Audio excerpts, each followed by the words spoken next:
Let's get this over with.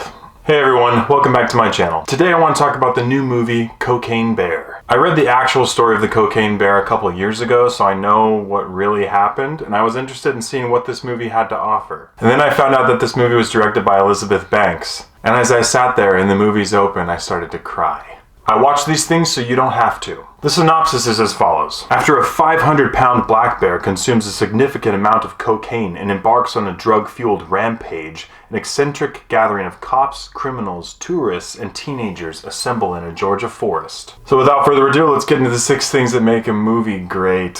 1. The plot. First and foremost, this movie is a complete work of fiction. A boy named Henry and his friend Deidre decide to skip school and go onto this reservation. They happen to find a brick of cocaine, and a bear attacks them and separates them. While that's going on, there's some drug dealers who are trying to find out where all their drugs just went, coming to find out that the bear is consuming it and killing a bunch of people. Deidre's mother is Carrie Russell, and Carrie Russell decides to go looking for her child with the park ranger. Besides just being a plot about absolutely nothing, this movie decides to basically split in half between Carrie Russell trying to find her kids and the drug dealers trying to find the drugs, and it rips this movie apart. In addition to that, for some weird reason, this movie decides to play with its timeline a little bit. Like, you'll be going along, it'll flash forward, then all of a sudden it'll go over to the drug dealers, and then all of a sudden it'll come across something that happened during this time that they skipped over, and it just was like, why are you doing that? Why are you making an already really just stale movie even more confusing? It was a nightmare. This movie's plot was empty and boring. It was full of issues, ended in a really stupid way, and left me wishing that the movie was over the entire time. Plot gets a huge thumbs down. 2 is family friendliness. No. That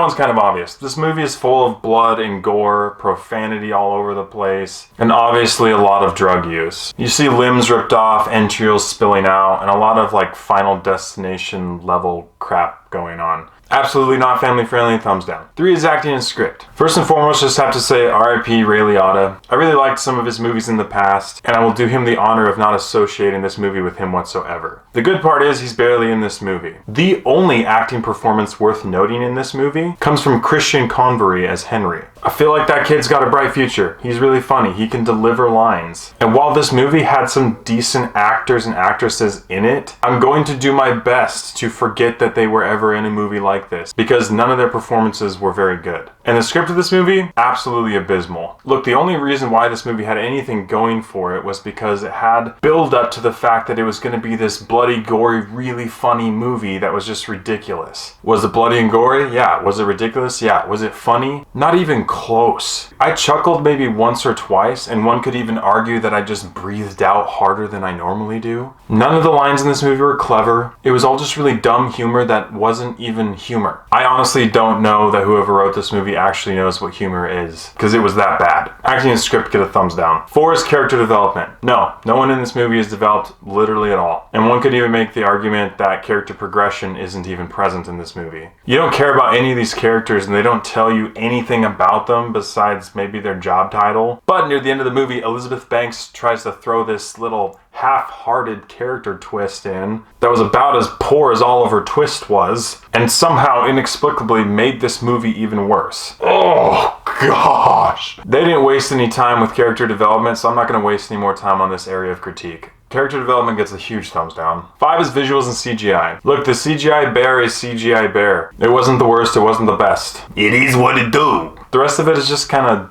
meh. It's just really plain. I guess it did what it needed to do, but there was nothing else interesting about this movie. So for me, visuals and CGI get a 50-50. And 6 is rewatchability.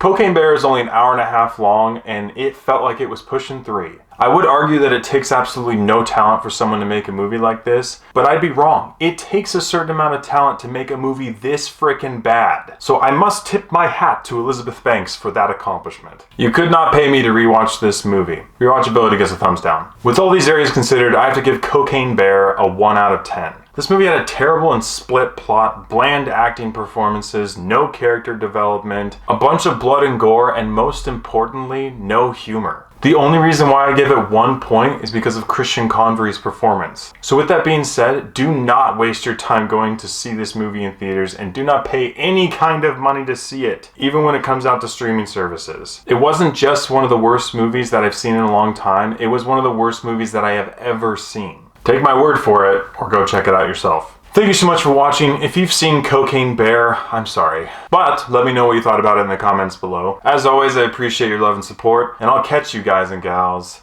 in the next one.